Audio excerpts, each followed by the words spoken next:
System 1 loaded. Booting up system. Loading. Gabriel Valentine. Loading. Dan Brozo. This is the Digital Lizards of Doom show live at Meltdown. Meltdown. Meltdown. Meltdown. Meltdown. Meltdown.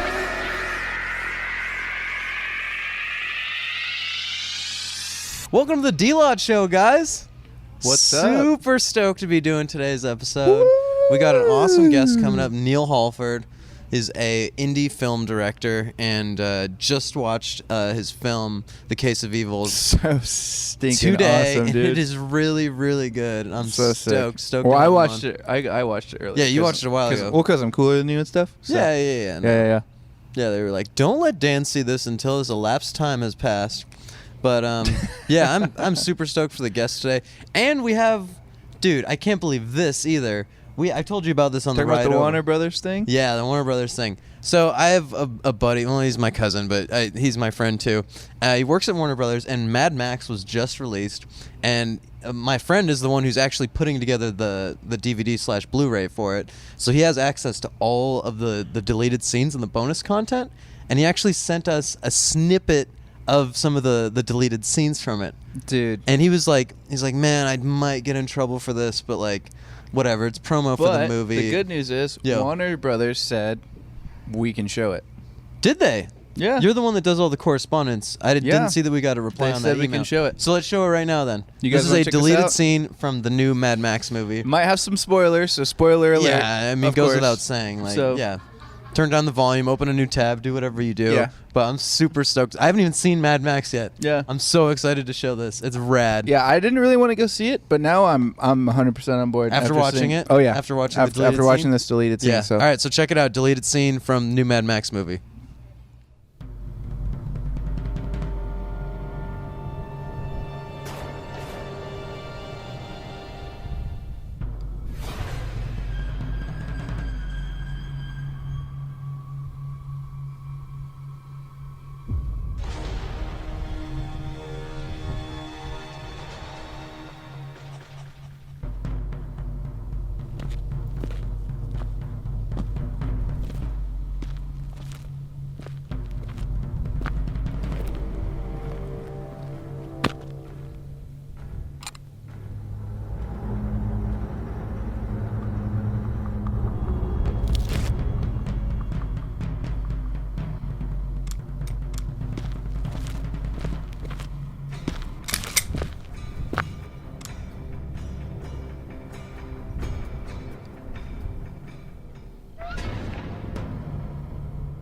What's that? It's a ball buster. No, that. It's a bonky stick. No, that. It's me old branch biter. No, that thing. What is that? Oh, it's one of these things.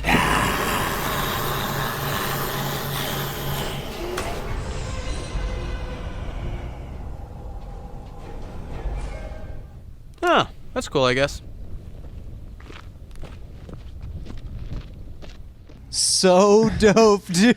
Pretty epic. Let's go watch that movie today. Let's go. You by wanna go tickets. after that? Yeah. After this? Let's go Let's watch do the it. movie today. Let's do it. Because I'm like so hyped for I it after can't. seeing that. I can't wait, man. Yeah. All right. Well, we do have to wait a little bit because we got to hit up some comic books. They right really now. don't use any CGI. No, It's they pretty don't Awesome. at all. Yeah. At I'm all. really stoked. Yeah. It's super authentic. It's real dope. Yeah. All Cool. right. Let's talk about comic books. Let's get Let's to do it. Dizzy Doom comic boom. Oh, one of these. I haven't done that in a while. Right Felt now. foreign, but very right at the same time. Comic books. Let's do it.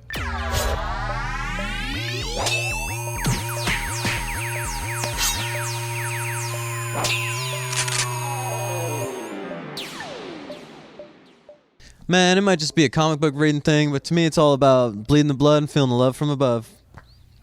Amen, brother. Right? All right, so it's time to talk about comic books. Gabe, you want to go first? Let's lead Dude, this I would up. love to go first. Yours is freaking cool. Yeah, Not that so- mine isn't also, but Mine's pretty cool. Yours is friggin' cool. Yeah, it's way cool. So Jason Fisher. I've talked to him a couple times online. Super sweet dude, really nice guy. He lives up in Portland, Oregon right now. But yeah, he sent us down this. He sent us down this comic book. Seconds Helping. Seconds Helping. It's really cool, and it's in the title. The secret message is in the title. You guys have to pick this up. I'm sure you all know. Wait, if you're what's the watching secret message? Seconds. He's helping. I'm getting to that. Okay, I'm sorry. Jeez. Jeez Anyways. Louise. All right, sorry. If you're watching our show, and if you are an avid lover of comic books, I'm sure the name Brian O'Malley just rings a gazillion bells. Scott Pilgrim, and in this case, Seconds, the book Seconds, which was a huge hit. Mm-hmm. My buddy Jay Fish, as he's called in the actual series or of this book, helped Brian ink and create Seconds.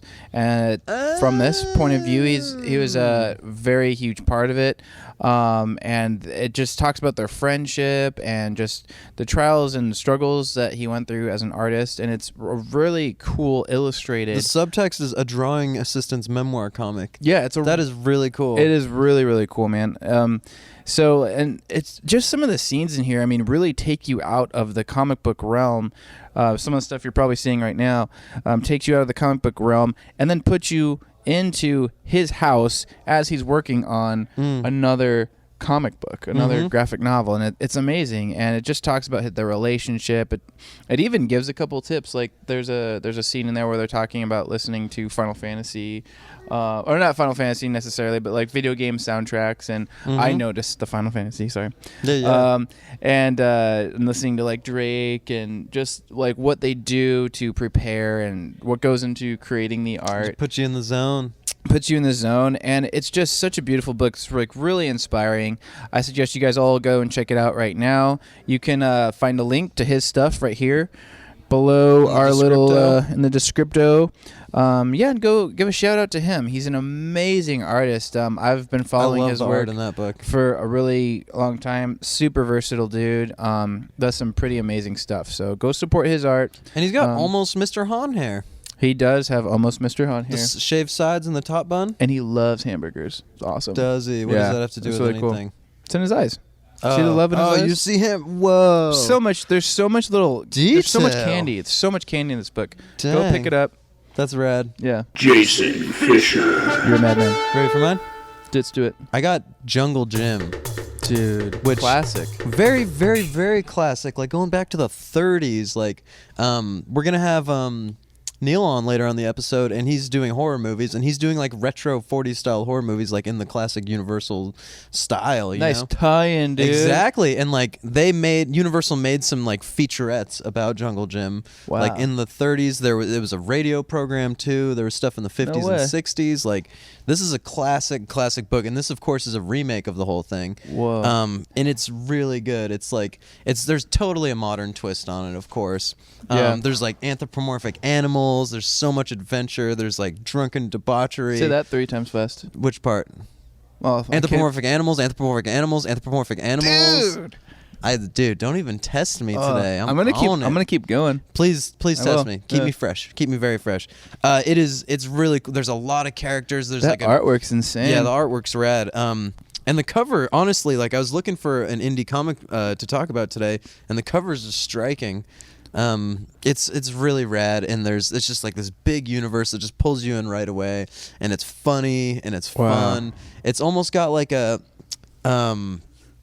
I don't know, it reminds me of like a little bit like The Mummy maybe, where it's like a fun adventure with like some intense action scenes also. It's really good though. I definitely recommend reading it. They're on number 3 right now, I believe. Yeah, number 3 is the one that came out this week. Awesome. I don't know how many they're doing total. I should probably have looked that up before this. I imagine like 9 or 12 or something like that. But yeah, it's a cool book. There's great bad guys, great villains. Jungle Jim is an awesome character, and there's an anthropomorphic lion character and an anthropomorphic rhino character that are like probably my 2 favorites in the book. It's really good and it's fun. Paul Tobin does it too. Yeah. Paul Tobin or Tobin. Tobin. If you're in France. And Sandy Jarrell too. Yeah, it's really well put together, and it's It's Wicked, man. a good way. It's a good way to keep this franchise going because Cool. Jungle Jim's rad.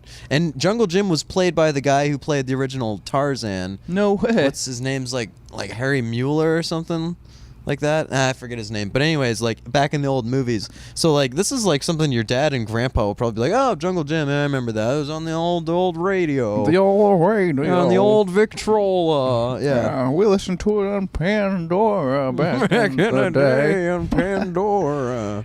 Is it kid friendly? Yeah, there's some adult themes in there. Yeah.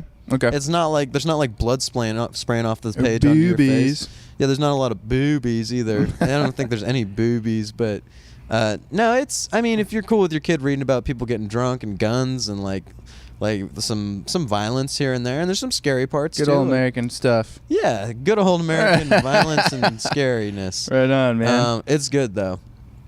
Anyways, speaking of our guests, though, you want to get to Commander Echo's Guest of honor. de la honor? Let's do it, dude. Let's do it. Ding dang.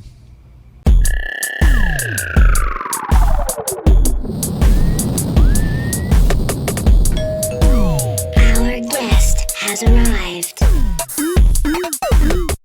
Hey, here we are with Commander Echo's guest of of honor. honor, Neil Halford, ladies and gentlemen. Nice to meet you. Hello, everyone. How's it going, man? Very well. Very, very well. Yeah. You know, a little warm, but It is. it It is. I just heard. I think I just heard the AC kick on for us. So, Yeah. Yeah. That's helping out. Villainous Lair, they hook it up. So AC is a good thing. It is our friend. it is, man. So, how's it going? What should we talk about first? I don't even know. There's a lot. to There's talk like about. there's a lot to talk about. So So I guess I could tell you who I am and what I do and all Yeah, that kind of let's stuff. start You want me to there. do that. So my name's Neil Halford again, and I am one half of Swords and Circuitry Studios. My wife is Jana Halford, and we are co-producers of various films coming out of Swords and Circuitry Studios right now. And Very cool. we're this past year we made a little film called Case of Evil. An amazing And, film. Yeah. and so far it's been doing pretty well. We won some awards here in San Diego with it, and it's been on tour. We've been in 19 film festivals so far. Nice. Wow, dude. And or That's- actually, I should say is that we've been selected for 19, and it's shown so far in 14 or 15 of those, and so there's still some coming up. And for those of you who don't know, that is actually a pretty impressive feat because, I mean, it's a lot of people struggle to get accepted into one.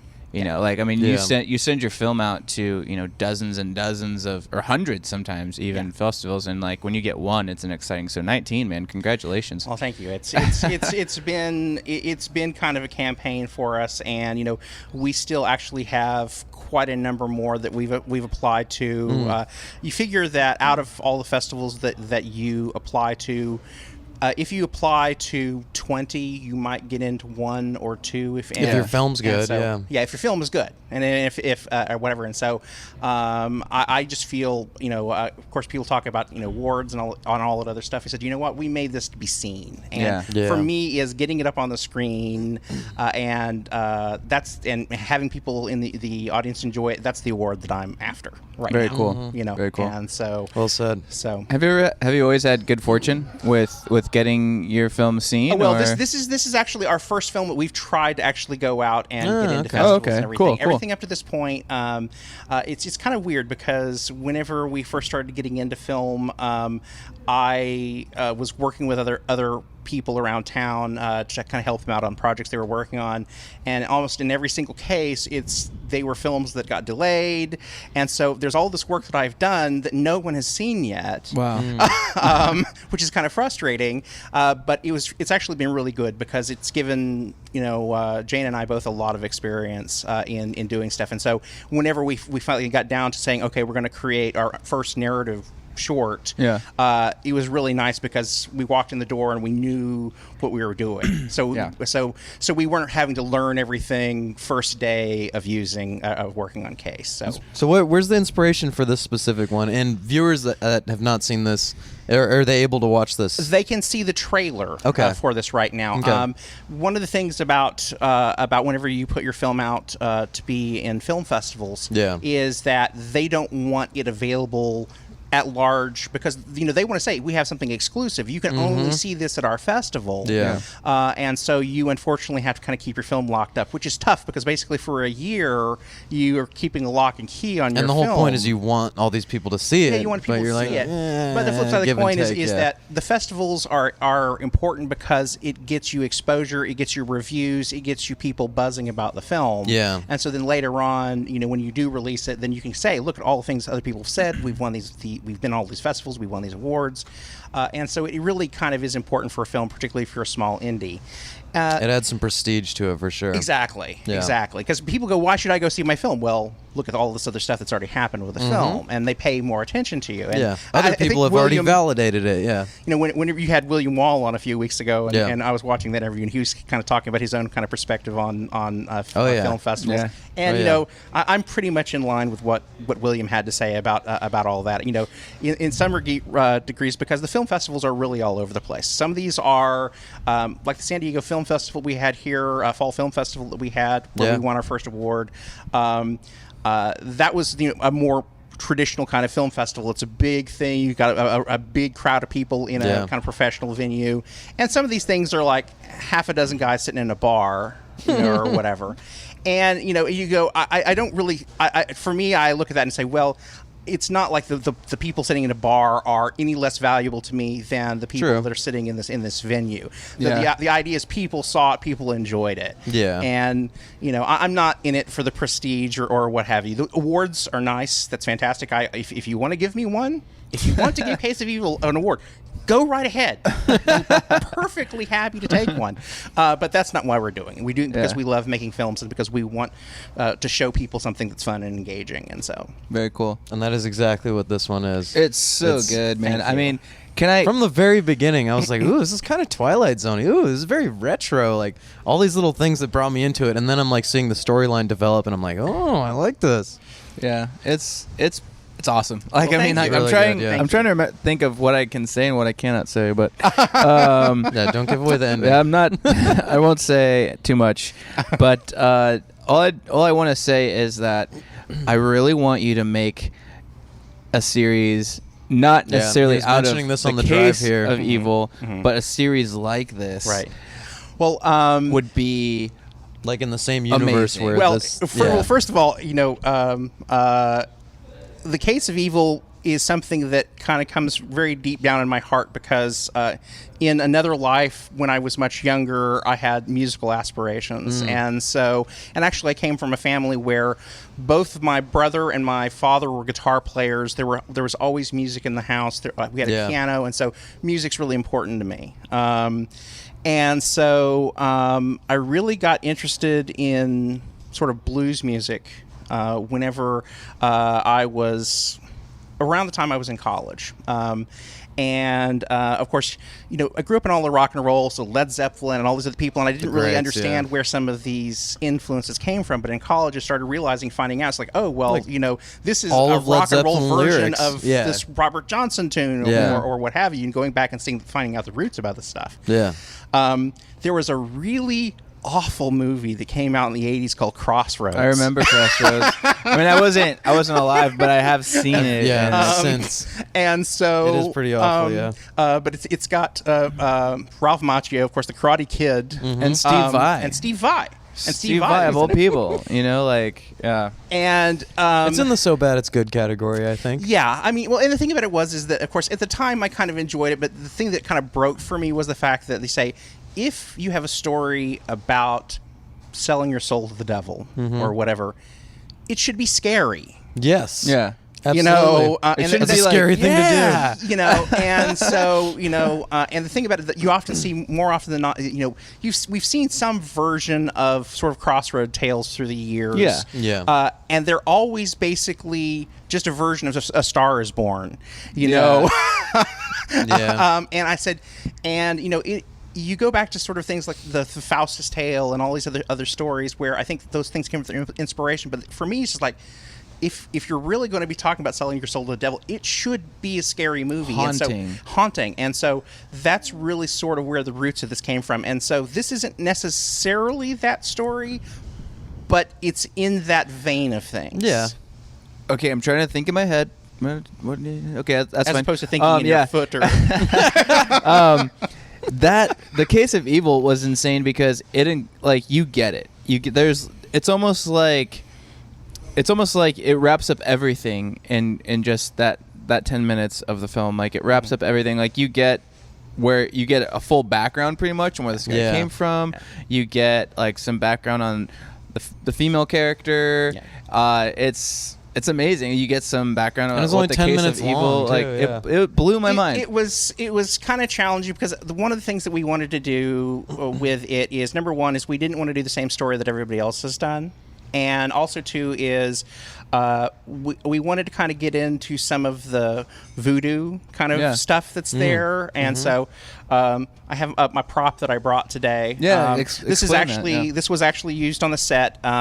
There is one scene where there's kind of an altar, kind of a voodoo altar or what have you. And so this was something that we actually created to go on the altar. And so we could have gone totally Hollywood and painted it up and made it really, really clean. But that's not, if you've ever looked at any kind of pictures or photographs Yeah. of voodoo altars, they're funky looking and it's very primitive and very just somebody sitting down and doing whatever. And so that's what we wanted to do. Is with that this. chalk or is that paint? Because it looks like chalk. No, this is paint. This is Oh paint. wow. Is it supposed to look like chalk? Well, part of it comes from the fact that the kind of paint that I was using, and also the fact that because this board is really all gnarly, it kind of gives that kind of bleedy effect to it. You don't get a nice clean line with it.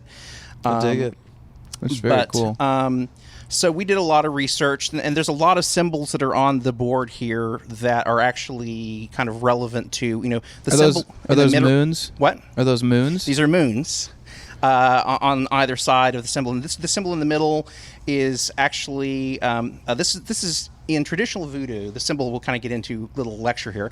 Sure, the please. symbol in the middle here is actually a symbol that's used in voodoo, and these are they're called veves, and they're traditionally done either with salt or flour or something along those lines, and these are usually kind of designs that are put on the ground.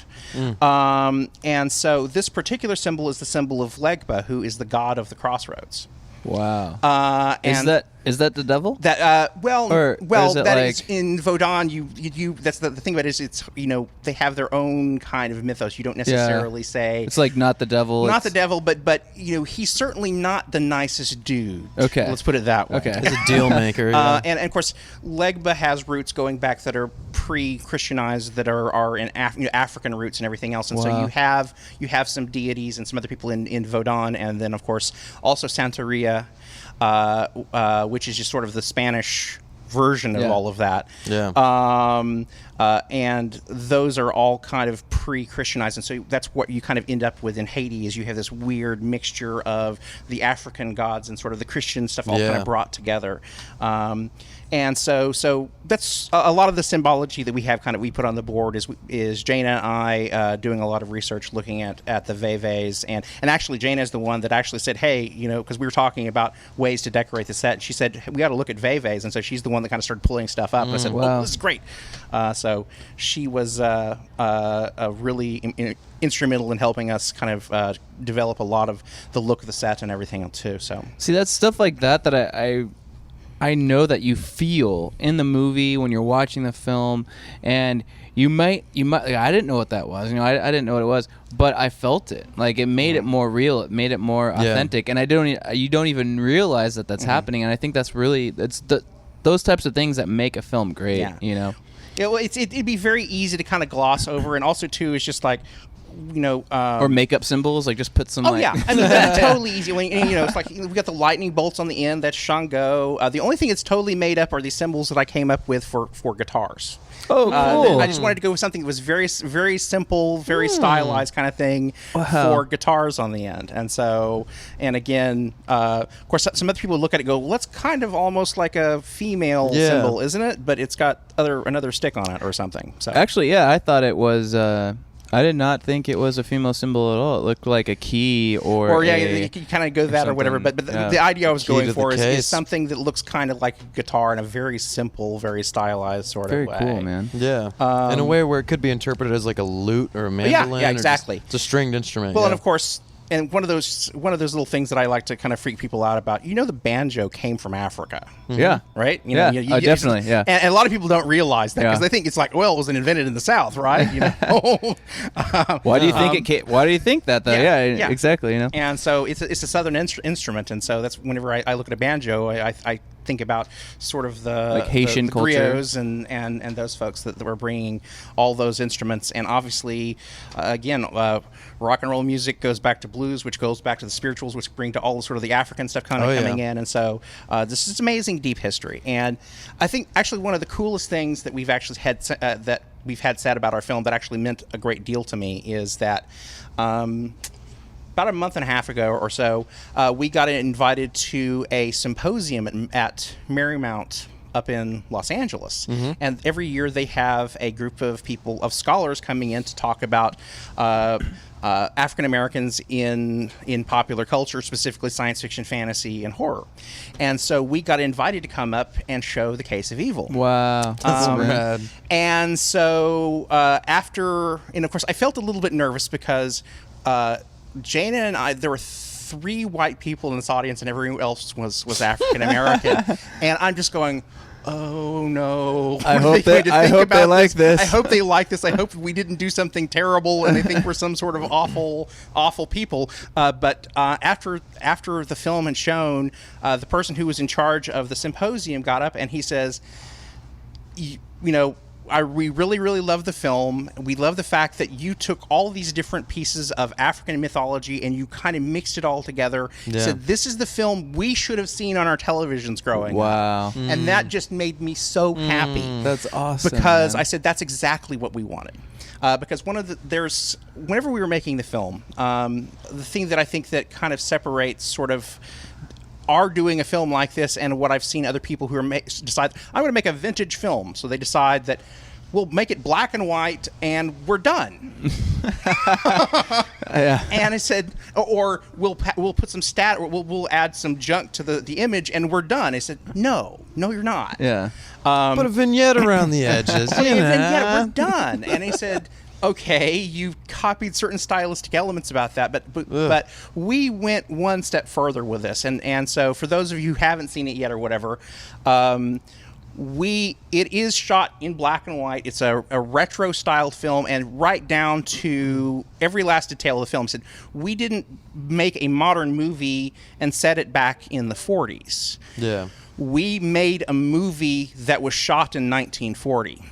Yeah. And what I mean by that is that whenever we were talking about every aspect of the production, we said, I want everyone to behave as though it is 1940.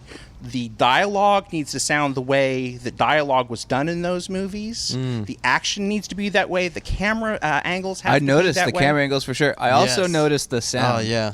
The sound is spot on, man. Like... Very, very well. Very well done. Well, see, that's another aspect, and giving one of our trade secrets here is that, of course, we added in pop and crackle, which is important because, again, a lot of people don't think about that, even though it's half of the film. But one step further than that is that if you go back and you listen to those old films, they don't have loudness. Yeah. If you want to make it sound like an old film, you've got to cut off the top and the bottom of the sound. Yeah, that's now, right. we cheated with the music.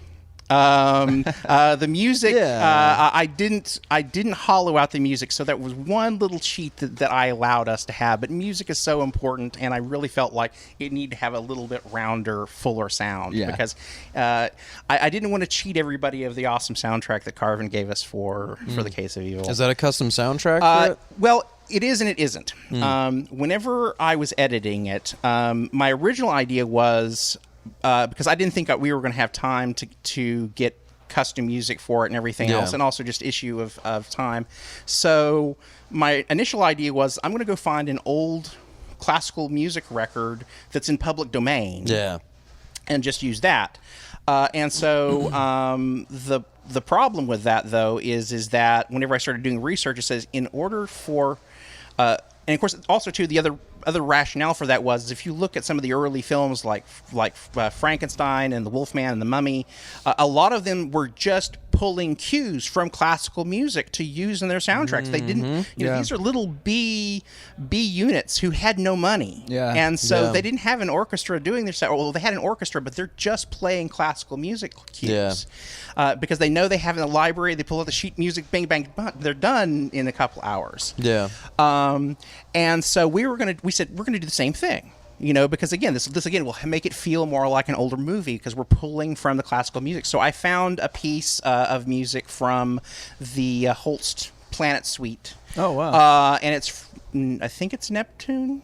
I think it's from Neptune. And if it's not, then it's from Uranus. So cool.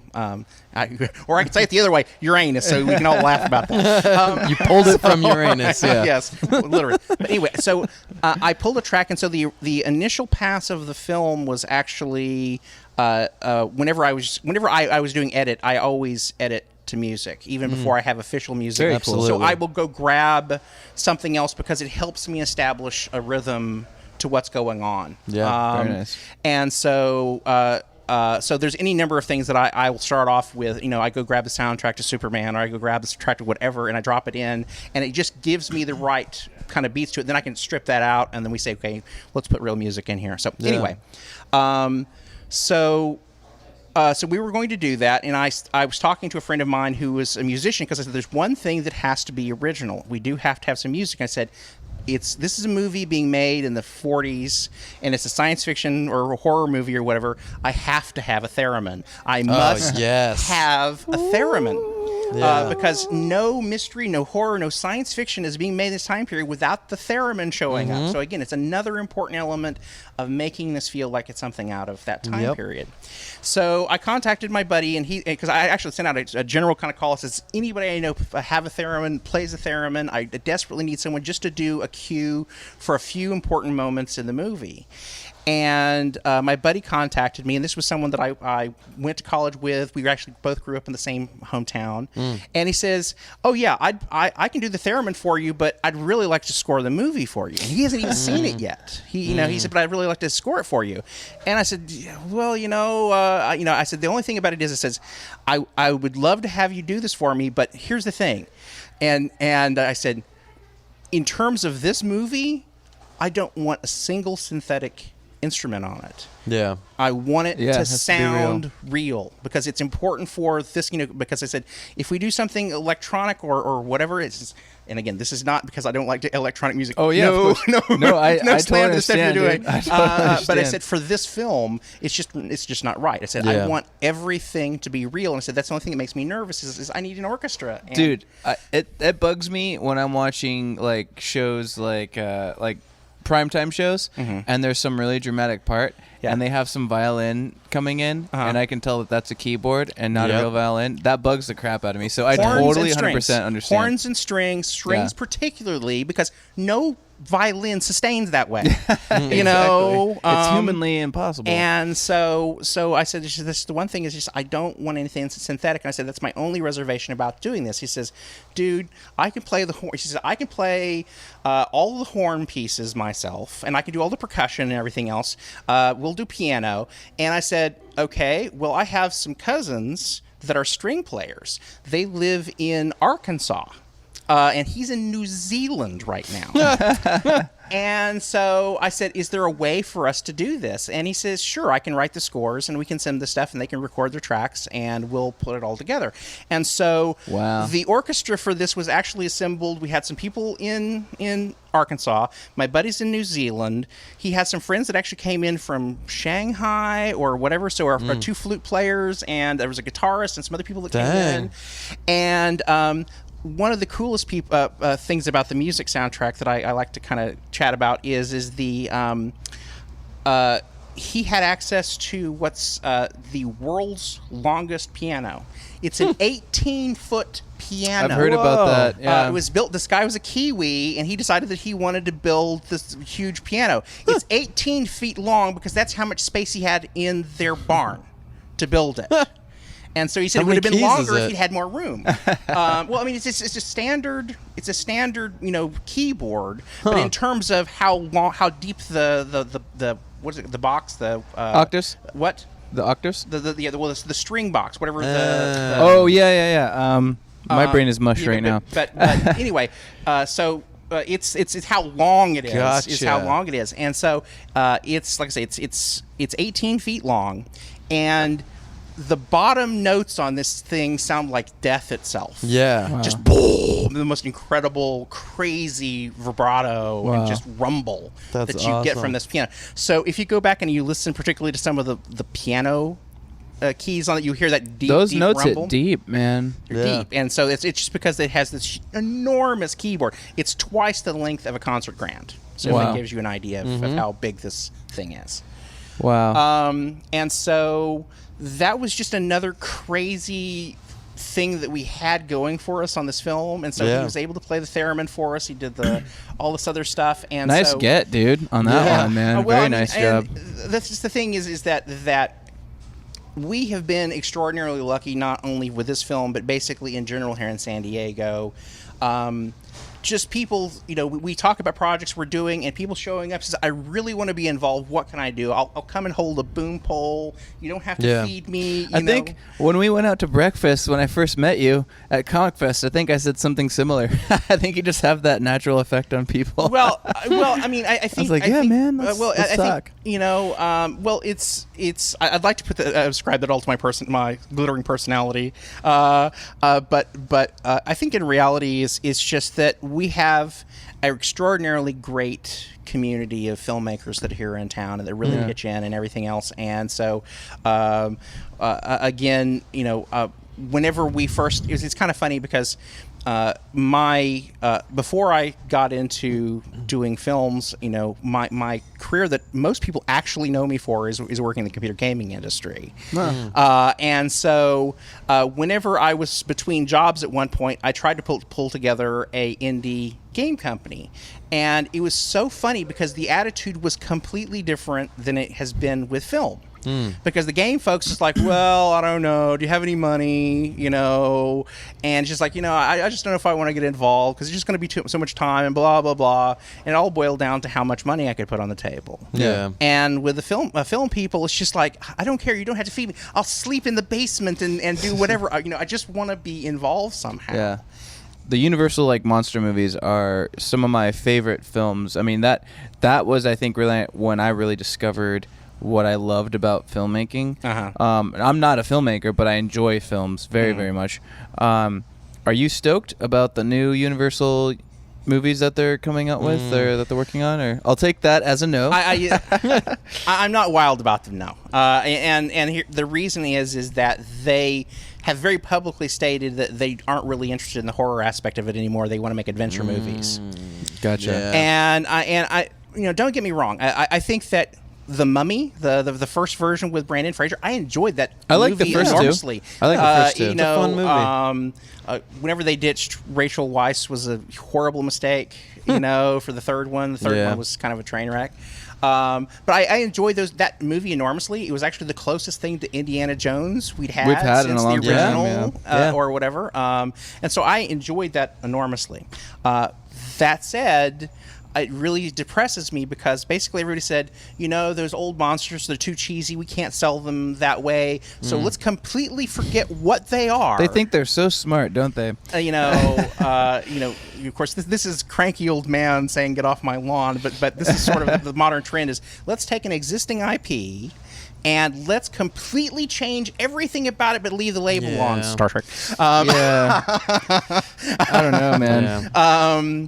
And so I can only imagine if they took a note out of your book and they actually made a mummy or a creature from the Black Lagoon in the way that you guys made The Case of Evil. I think it would be huge. It'd be different. It'd be cool. You'd probably have all the the hipster people that would be like, "This is awesome." And, I think it'd make tons of money. Here's the thing. Here's the thing for me. That's so weird. One of the things that whenever we were making the film and we were kept on thinking about is, people say, they don't make them that way anymore. Yeah. And I said, why don't they make them that way anymore? Yeah. It doesn't mean you can't or that you shouldn't. And enough they people just don't. And enough people say that phrase. Yeah. That makes you go, well, we want it. We want There's it. enough There people are that people want them to make that movie that way. My biggest argument is there's a channel called TCM that does nothing but run old movies 24 hours a day. They're so big that they have a gigantic film festival in Hollywood. They have cruises. They have a gigantic audience. There's tons of people that will unashamedly tell you, said, at night when I'm sitting around, I want to go watch Casablanca. Yeah. I want to watch The Wolfman. I want to watch The Mummy. They watch these old movies. Wolfman. There is a market for movies that are made like this, and that's what we really want to kind of reach out to. I mean, The Case of Evil, I will say, is sort of an opening shot for us. I really feel like that has to be like an American thing, because an American entertainment thing at least, because I was getting, this might sound a little weird, I was getting some Persian food the other day, and they had a whole bunch of TVs on, in the Persian restaurant. Now, it took like a half an hour for me to get my food, and I was just watching the Persians. I was watching the channels that they had, the music they had, and I was looking at their music videos, and I was like, oh man, when did these come out? These must be 80s or 90s. It was 2013, 2014, was on the date, and I'm like, but it wasn't like it was bad or it was kind of cheesy because almost every music video is cheesy. Let's be honest. Yeah, especially from the 80s. Yeah. But it was still good quality music. I was looking at the dramas they had. There was one of the TVs had some movies that was some Persian film, and I'm like, I've noticed this in other places too. I've noticed this in German restaurants that kind of have this aesthetic. And I'm like, this has to just be an American thing where it has to constantly be new. And if it's not right out of the pan, then it sucks, And it's this attitude where it's no, we should just enjoy art for what it is. It doesn't have to be the next big thing all the time. Well, it's just it's old. Let's push it over the cliff. Yeah. The whole push grandpa off into the iceberg.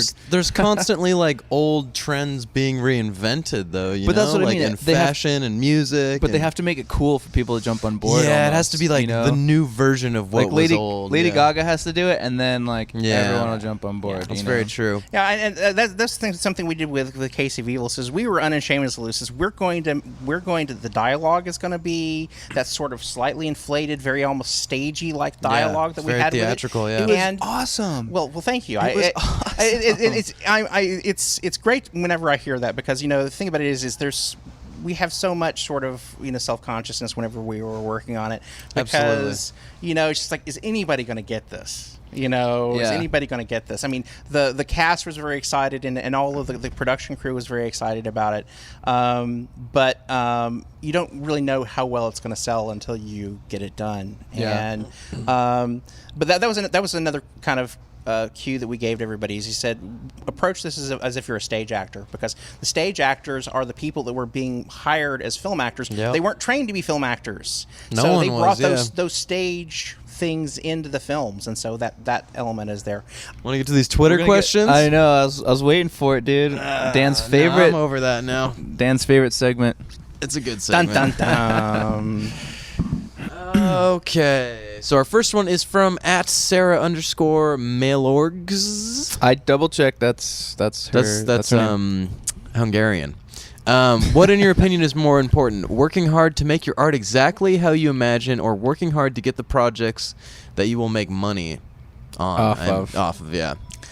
I think we already answered the crap out of that. Though. Like clearly, you're doing this for the art. Yes. Yeah. Yeah. Well, yeah. Right now, we're doing it for the art because, the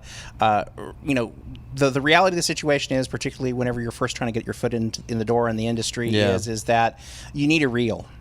And the reel is made up of having films, having stuff that you've shot, and so the beautiful thing about that is that it allows you to say, okay, well, I'm not doing this for money. Again, like I said, for the case of Evil, there's no way to really effectively, even whenever you're ordering the DVDs and everything, you're paying for basically the cost of us making it, and maybe I'm spending $2 on labels. How much are the everything else. Blu-rays and DVDs? We charge, I think it's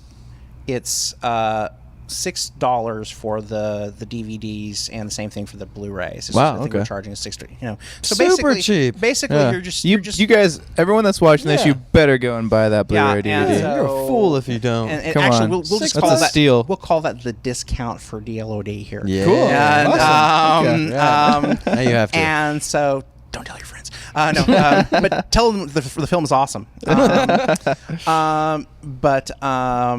But anyway, obviously the main thing right now is just getting people to see the film, and so right now it's definitely, we want to focus on making the films as engaging as possible and as awesome as possible. I don't know that we necessarily sat down with Case of Evil and thought, well, will this be commercial? Because you don't sit down and say, I want to make a movie set in 1940, set in black and white, that's kind of done in retro. You don't make that film because you want to make money. Yeah. You make that film because this is something you care about, and this is a genre film that you care about.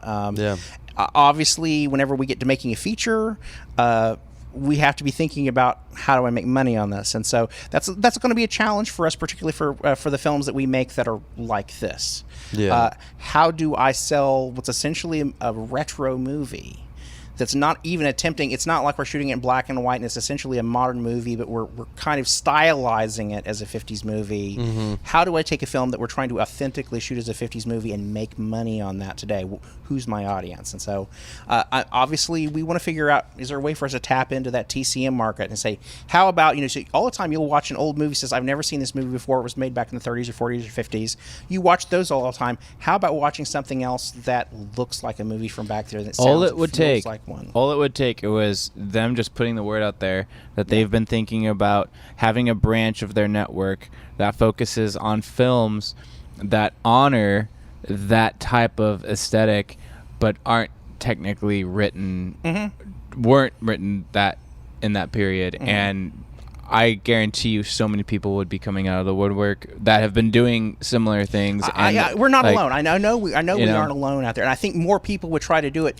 That's one of the things I think that actually why people notice this film and why we've gotten into as many festivals as we have is the fact that whenever we entered Horrible Imaginings, I said one of the things that part of the reason we did this is I said, all the rest of the films at Horrible Imaginings and at the Horror Film Festival, it's going to be, okay, here's a slasher, or there's a stalker, or it's the ghost house movie of the week, or what have you. Yeah. And that's not at all a slam against the movies. I mean, Miguel has great stuff in his festival, but the thing about it is all the filmmakers that are doing that are approaching this a specific, very modern sort of way. And I said, this is going to stand out because there's not going to be anything like this at the festival. And that's really been the one thing that's actually been kind of our advantage, is the one way to stand out is to actually step back and make a movie that a kind of movie that nobody makes anymore. Yeah. Gee, what a concept. Yeah, what a concept. So anyway, so that's the long answer to that. Cool. It's definitely it's about the art. Okay, next one is from Crysynth1. What has been the most valuable lesson so far in filmmaking? I know him personally, actually. I know who I had. Crysynth? Yeah. I know that dude. It's cool. The most valuable lesson in filmmaking so far is that I think that number one is you have there's a couple lessons. So the first lesson is that you have more resources than you think you have, from the standpoint of because it was like I was talking about with my buddy, where I wasn't looking for somebody that could score the whole film. I reached out to him and talked to him about, can you get me a theremin? Yeah. And bing bang, turn around, and I've got an entire orchestra recording up, pieces for us for the On film. giant pianos in New Zealand. A giant piano in New Zealand. Wasn't counting on that, and it just continuously. It was actually kind of funny because whenever we were getting ready to, we were getting the costumes together, and something I just didn't think about was the fact that Crystal, whose house that we were using, she makes hats. That's what she does for a living. But I didn't even think about that, and I'd rented the outfits for Merrick, and she says, "I could have made you that hat." and she has all of these, has all of this incredible stuff, and so I wasn't thinking about those resources, her having those resources, because I wasn't thinking her in that way, and so. You obviously know the name Robert Rodriguez. That's his name before, and so whenever he was making his first film, how he did that is he sat down and he said, "Here's a list. I'm going to create a list of resources that I have through people that I know. And so I can borrow somebody's car, so-and-so's house I can probably use. Oh, yeah, so-and-so, I can probably get him to be a bouncer." And so he sat down and he created basically a laundry list of all the resources he had. I think he still does that because Yes. all the same people are in Yes. like all his movies. It's awesome. is it Rodriguez or one of them whose car has been in every movie? No, it's Sam Raimi. Sam Raimi, his car has been in every movie he's ever made. Well, it was the one I know. That's crazy because I know that the car from Spider-Man was the same car in Evil Dead that they drive. Yeah. I know it was Uncle Ben's car that he drove in Spider-Man. Every single movie that Sam Raimi so makes, it's his awesome. car from the 70s or whatever, and it's been in every film he's made, whether it's a cameo or they use it as a larger thing. That's It shows up crazy. in every one of his movies. But anyway, so that's the way he sat. He said, "Here's my laundry list," and he made a film based on that list.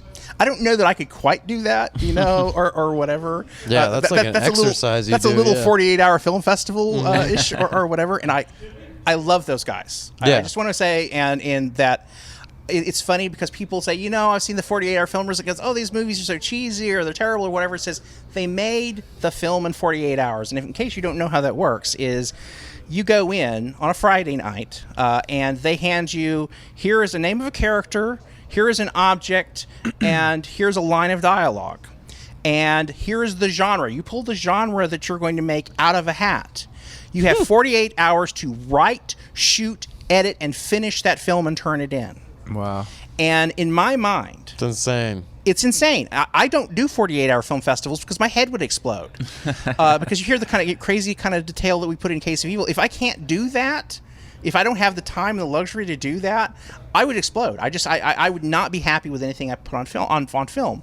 But I just love those people because they said the fact that you did all that stuff and you got it done and you turned it in, that's an accomplishment. Whether it's a great film or, from a film standpoint, it's terrible, you got it done. Yep. It's a lot of work. And I have nothing but admiration for that. Wow. So, anyway, what was the question? What's the most valuable lesson? Most valuable lesson. in So filmmaking? it's the resources. So never ever discount the resources that you have. Don't be afraid to ask for help. Yeah. The main thing is, and just be passionate about it. You got to believe. If you don't believe it and you don't bring that passion to what you're doing, that's going to show in your work. Yeah. And so you've got to find a way to stay excited and stay on top of it. And so those are the lessons. And I think that applies not just to filmmaking, but almost anything you want to do. Yeah, pretty much. Especially So- creative stuff. Yeah. All right. Next one is from Paris Nicholas. I'm gonna go with that. At Paris Nicholas, have you always had your eyes on filmmaking? If so, when did that become your number one goal? I was curious about this too. It's been a roundabout kind of journey for me. Yeah. You mentioned gaming earlier. Yeah. And so I'll kind of take you through the carousel. Please. Here. Of course, like every little kid, I wanted to be an astronaut, but I quickly figured out that that wasn't going to happen because I was too tall already. As a kid, I realized that wasn't going to happen. So, but something really important happened whenever I want to say I was 13. And so I'm a nerd. I just wanted to kind of admit that right now. Hi, my name's- I'm a nerd. So one weekend I was out. I grew up I don't know if you can tell it from my accent, but I didn't come from around here. I grew up in Tulsa, Oklahoma. So anyway, I was Awesome. and so I worked in radio, so I kind of got rid of the accent. Oh, wow. So anyway, but anyway, so one weekend I was out with my brother, and we'd gone out to the Tulsa flea market because they used to have a guy that would come in. We only had like 1 or 2 comic book shops in town, and they were way the heck the other side of town. This is back in the dark ages, kids. You grew up whenever you had comic books and cool things like that. But Yeah, we can look them up on the internet. you Yeah. can look it up on the internet. But way back in the dark ages, particularly if you grew up in Oklahoma, this sort of thing isn't on every corner. So we'd gone out to the flea market, and there was a guy who would come there every Saturday, and he sold, sci-fi magazines and Star Trek trading cards. And the main reason I wanted to go see this guy because he was selling novelizations of Doctor Who, because Doctor Who existed before 1995 or 2005. I try to tell people about this, but they were surprised to find this out. But I've no, watched a lot of it. I was a Whovian before it was cool. That's awesome. Very awesome. So anyway, we used to go to the flea market to pick up these books from Pinnacle, and I was browsing through the science fiction magazines, and I saw this one with this really cool rocket ship on the cover, and I said, "This looks really awesome." And there seemed to be some stuff about special effects. I said, "Okay, this is cool. I'll take this home and read this because I'm just kind of curious about it." And so I opened this thing up, and I'm reading through it, and I'm kind of puzzled because these aren't articles about guys in Hollywood making big budget movies.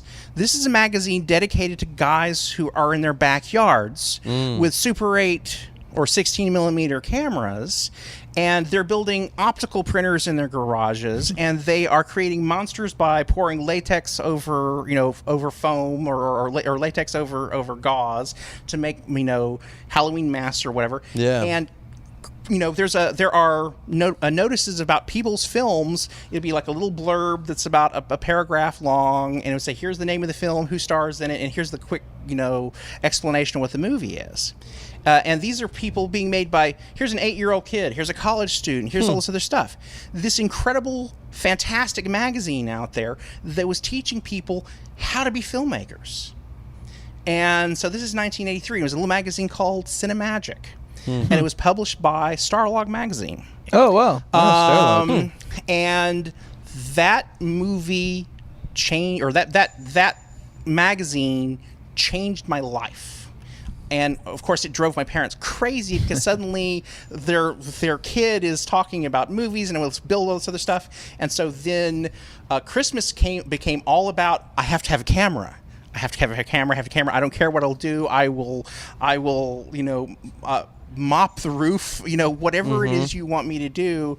And so me bargaining basically to get a Super 8 camera for Christmas. Yeah.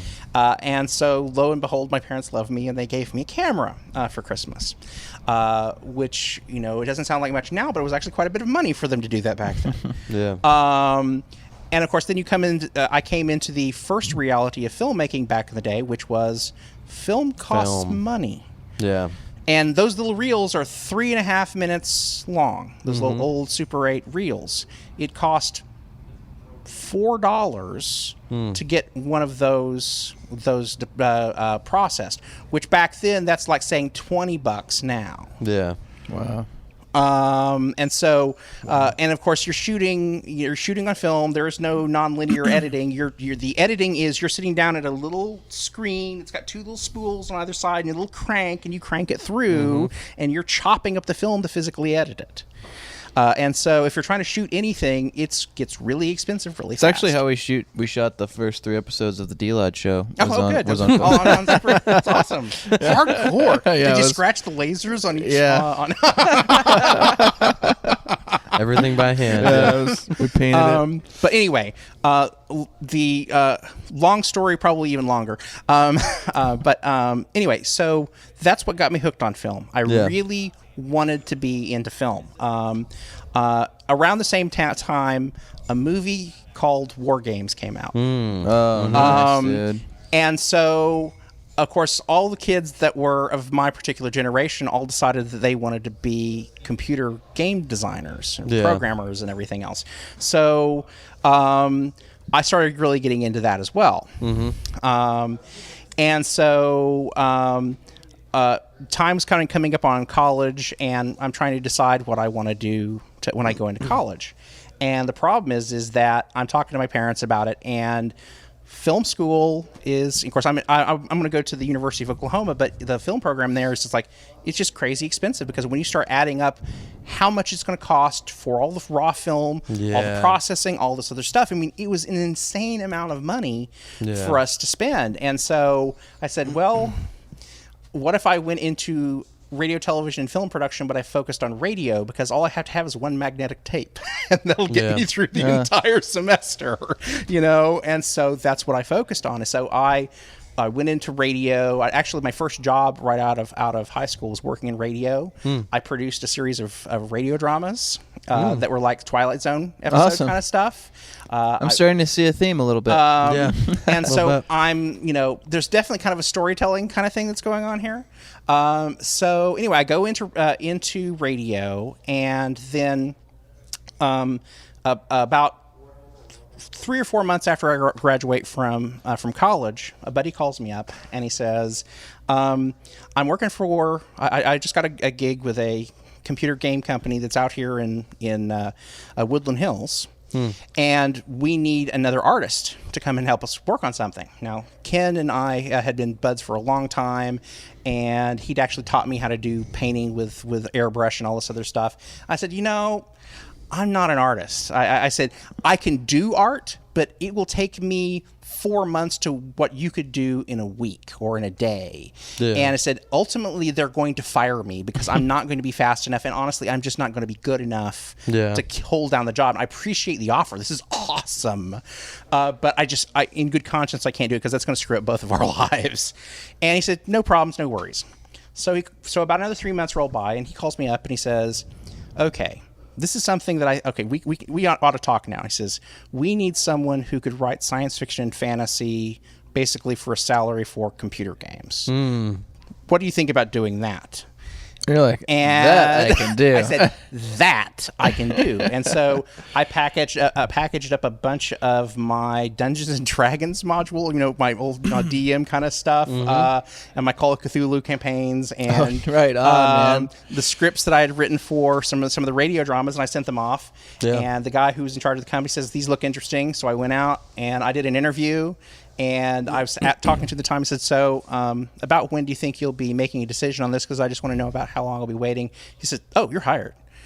And so 2 weeks later, I'm in a Mustang with all of my stuff and a van coming out from Oklahoma, and I got into the computer gaming industry. And that's been what has been my bread and butter for the past 25 years. Yeah. Is working in the computer gaming industry. And that's what I'm actually the best known for.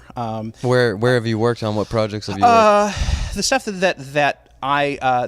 there's one title that everybody associates with me, and it's one I'm best known for was a game called Betrayal at Krondor.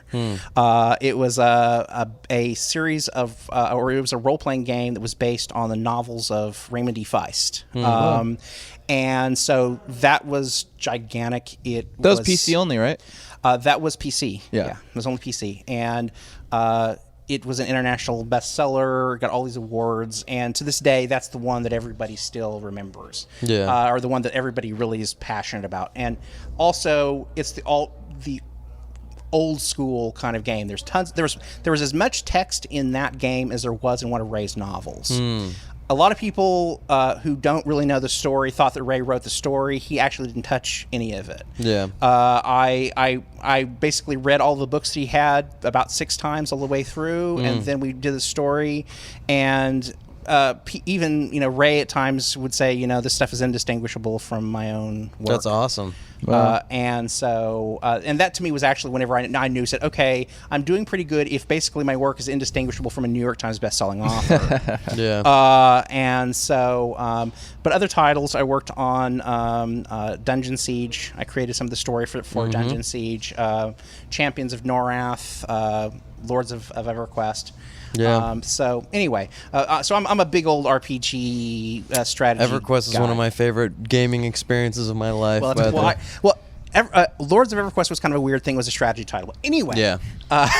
Champions of Norath was the PlayStation port of it. Well, no. Champions of Norath was a PC or was a role playing game. Okay. Lords of EverQuest was a RTS. It was a Okay. real time I'd strategy. never game. even heard of that. Part of the problem is that a bunch of people thought it was an expansion of EverQuest. Yeah, and they bought And it. they bought it, And, they're and like, they "What had the no hell?" idea what it was, Yeah. there was a huge kind of debacle over it because the problem was they marketed it completely Yeah. wrong. They didn't know what they were doing. And there's so many and people expansions got to it. EverQuest. You're just like, oh, there's a new EverQuest. I need to go buy it right now. That's exactly it. Yeah. As people got it, and they didn't understand. They thought this was going to interface or whatever, and so I think they would have been like Norath. We would have been better off saying, "Look, we'll call it Lords of Norath," Mm-hmm. and so that way, people who aren't really gamers aren't going to, or aren't really strategy gamers or whatever, they're not going to go out and buy that because they Yeah. aren't necessarily going to make the immediate connection, because that didn't cause a problem for Champions of Norath. Norath did very well. Lords Yeah. had some problem. We got good reviews on it, but unfortunately, it's just there was a whole advertising debacle with it. So, I'll bet, yeah. Anyway, so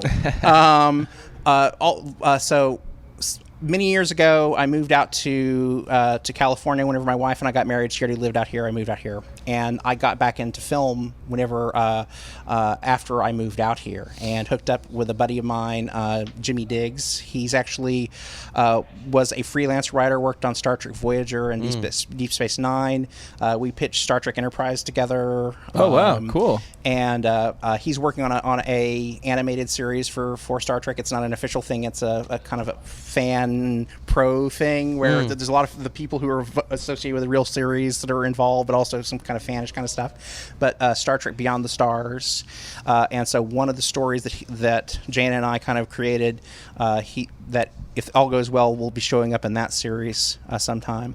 And so that's how I kind of got into the indie film thing, is because we started attending the San Diego filmmakers meetings here in town, started meeting everybody and all that other stuff.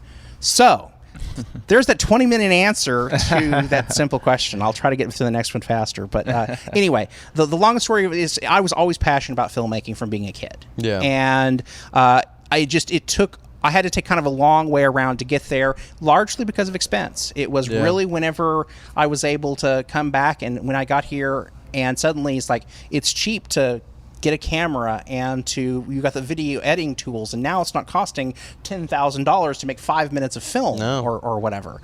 Costs like $1,000 to get all the stuff you need. Yeah, and so that was a really big factor. Or whatever. What do you shoot on now? I shoot on a Panasonic AF-105. Okay. It's so it's sort of a newer cousin to the old Panasonic HVX or whatever. And so Absolutely. really sweet little camera. The one great thing I love about it is you can take off the lens and you can swap out and you can put whatever kind of lens you want on it. So no more crazy rig in front of the camera to give it depth of field, which was just crazy. So anyway. That's awesome. I'm sure you want to get on the next question. Oh, no. No hurry. I love that. Let's say answer. I can do this all day. So All right, next one is from @PrettyTT. I think we actually have time for one more. Okay, Just knowing, yeah. we're cutting off one. okay. Yeah. Oh, Julia know. Reyes is getting cut off. All right, we'll see. Let's see. Which one do you like better? I'm just gonna Actually, go for just the throw next them one. at me and I'll. @PrettyTT Pirate Films. Have you always felt as if every project you have completed was as good as it could have Ooh, been? that's a good question. Never. Yeah. Never. I don't think anybody with an even slightly artistic temperament ever thinks that I'm done. Yeah. And the problem is, at some point, you just have to make the decision. And I think that was a good thing about whenever we were specifically trying to get this done in time for the Horrible Imaginings Film Festival. And so that was actually a good Man, thing that's I was so rough. because I was up against that deadline of whenever I had to get it done. Yeah. And so, but there are a million things I would go back and fix. I mean, you talk about the sound. There are actually some things about the sound in there that I really hate, where some of the cuts didn't quite match as well as I would have liked to have made. And so tiny crap like that all the time that you want to go back and fix or whatever. So, it's no. I'm sorry. I can't achieve perfection as much as I would like to. Are you at the level where you go back and watch and you're cringing the whole time because you only see the mistakes you made? Actually, I've gotten past some of that. That's good. It's sort of whenever I first got it done, it was hard because I just don't know if it works for anybody else. It makes perfect sense to me. Mm-hmm. That's the heart of doing anything creatively is you do it and you go, will anybody else get this? Will they understand what's going on? Because if you're a storyteller, you understand the backstory. Here's their motivation. Here's all this other stuff. Does anyone see this but me? Yeah. And so you're always fearful of that. But microphones. Microphones are a big thing for me. Like when I'm picking a microphone to record on, there are certain things I like about microphones other than other ones. Like, well, this song has a lot of bass in it, so I'm going to stay away from this microphone because that's just going to kind of like interfere. And even though I can take that out in post, it's kind of like, I don't really want to. I'm looking for I wanna something warmer capture it. I on want this it to be one. real. Yeah. And it's again, like, does the listener even notice that? yeah, and then I'm like, I'm fighting with Probably myself not. for like weeks, and I'm Yeah. like, dude, who's gonna even give a crap? There are several moments in Case of Evil where I really fretted about it because it's just like, oh man, this is just stands like to a sore thumb to me, and no one else noticed. Yeah. And Wow. then Even if after you a while, bring it up to them, they're like, they go, I guess, Yeah. kinda. I guess now that you bring it up, maybe, kinda, or whatever. And he says, no, I'm just because I'm being critical. I'm glad it's. I don't want to say I'm like loving that your confliction, but oh man, like it makes me feel so much better when I hear stuff like that. Like when I hear other artists talk about stuff. I think it's true against all arts, and the thing about it is I think it's perfectly okay to feel that way. You know, and I because the thing about should it make you better. Because that's exactly it. Is the fact that it says there's a part of you that wants to make it better, and but there's a kind of this is kind of going back to because Ray Feist, the guy who I did the game with, is that we were having a discussion one day about art, and he said, you know, because I was really fretting about something that I was working on, and he says, Neil, here's the thing. Art is not going to be determined by you or by me. It's not going to be determined by anybody who's alive right now. It's going to be determined by people 100 years from now who are going to have an entirely different set of criteria that have nothing to do with what you are thinking or what's going on culturally right now. It's going to be determined by those people. Don't wrap your head up about whether this is art or not. He said that there's art with a big A, which is that kind of eternal, lasting, you know, the critics sing down. Then there's art with a little a, which is basically it's what other people would call a craft. Is saying just tell the tale very well, to do it as best as you can, and convey and try to get the emotion through and try to get the story across. And that's the only one that really matters in the long run. Because if you do that right, then it has a shot at the other one. Yeah. But don't worry about it, because 100 years from now, what do you really care whether 100 years, you know, You're gonna be dead anyway. you're going to be dead. In 100 years, I'm worried about. I'd love it if 100 years people are watching The Case of Evil or whatever. But you know what? I just can't worry about that. Yeah. I just can't worry about that. It's just right now. I just want to entertain some audiences right now. Yeah. And, and have them enjoy it. So. Very cool. Do we have time for one more? Clockmaster? Let's do it. All right. Sorry. All right, at Julia974 Reyes, where do you see your films heading in the future? Which we kind of touched A on. too. loaded question. Yeah. We have some more shorts that we want to do. I've got it because the big Project X is going to be big and complicated and expensive. Yeah. I've got to put something else on the burner before it, you know, just so I have something to get done. I've got a little short that I'm hoping to shoot with my buddy Pia Thrasher. We have something kind of in mind for her, and I think Merrick is going to maybe come back in and do something for us. So there's going to be a short.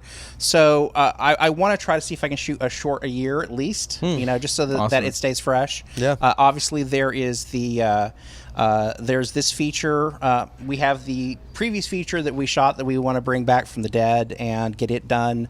I also have scripts for about 2 or 3 other little projects I make happen. One is a science fiction western that I would like to get shot. Down. Love it. That would be so love it. The snapshot is that Buffalo Soldiers in Oklahoma right before the land run basically imagine Oklahoma as X-Files territory. Wow. So in. Those are my 2 favorite genres. Bring them together, I'm in. And so and also kind of throw in the fact that Roddenberry pitched Star Trek basically saying this is a wagon train to the stars. I'm flipping it around and saying basically it's Star Trek in the Old West. Yeah. Awesome. Please. Very cool. So anyway, Shadow Company. Keep an eye out for that. Yeah. So I'm anyway, so into that. Yeah. so anyway, that's sort of us. Websites, thecaseofevil.com, swordsandcircuitry.com, and again, hit me up on Facebook. We also have Facebook pages both for Swords and Circuitry and also for The Case of Evil, so come and check us out there. You should see them right now, right below us. Yeah, in down the there. description. Down here. Go click on it. And then Yeah, on Twitter, open some we're tabs. at Twitter we're at Swords Circuitry. Also on the Case of Evil Facebook page, and also on the official website. Keep an eye out there to see if there are going to be screenings at the film festival somewhere Yeah. near you. Like I say, we still have several between now and October that we know that are lined up, and we're hoping maybe for another 10 or 15 festivals. We're hoping. Awesome, man. Us too, yeah. And so Good. we'll see, and so again, we'll definitely kind of keep you abreast of when it's coming Please. up and everything else. This is going to be aired when? That's your department. Week from now? If it's aired a week from now. Then if it's a week from now, you'll miss. This is going to get you too late for Cinema Bodega, which is going to be happening Saturday up in the LA area, area up in Woodland Hills. But the week after that, so not this next Friday, but not this coming Friday, but the Friday after, which will probably be the Friday of the week this airs. Yeah. Is we will be showing at Phoenix Comic Con. And then also we have a screening at the Sanford International Film Festival, which is up in was it Rhode Island, New Hampshire. Right. So anyway, And go buy a DVD and a Blu-ray. yes. yes, The do D-Lot Do all of the special. above. and do all the great stuff. And again, feel free to drop me messages. As you can tell, I'm not afraid to talk or send or text or Be what ready have for you. walls of text. Walls of text. Yeah. It'll go on for years and years. You'll just go, my God, will it never end? No way, dude. No way. And anyway, and thanks so much so sorry that Jaina was not able to join us today. She was tied up, but she wanted to send her well wishes to the audience. And thank you to both of you guys Absolutely, for man. having us on to talk about Dude, a crazy thank you for little coming film. on. Yeah, man. thanks for coming on, Neil. Appreciate very it. It was much. really great. Thank you so much, dude. Thank you. Cool. Thank you For watching the D-Lot show people live at Meltdown. If you want to find more, Check out our cool website at www.dlotband.com. .com. Yes, Please tune in next week for more great guests. and awesomeness, Yes, and comics, and comedy and spiritualism and guests. being named Thank you, Meltdown, by our freshness. and our villainous Lair, in San Diego. yes, If you like comics, go. get them. Thank you, guys. Bye. This has been the Digital Lizards of Doom show live at Meltdown.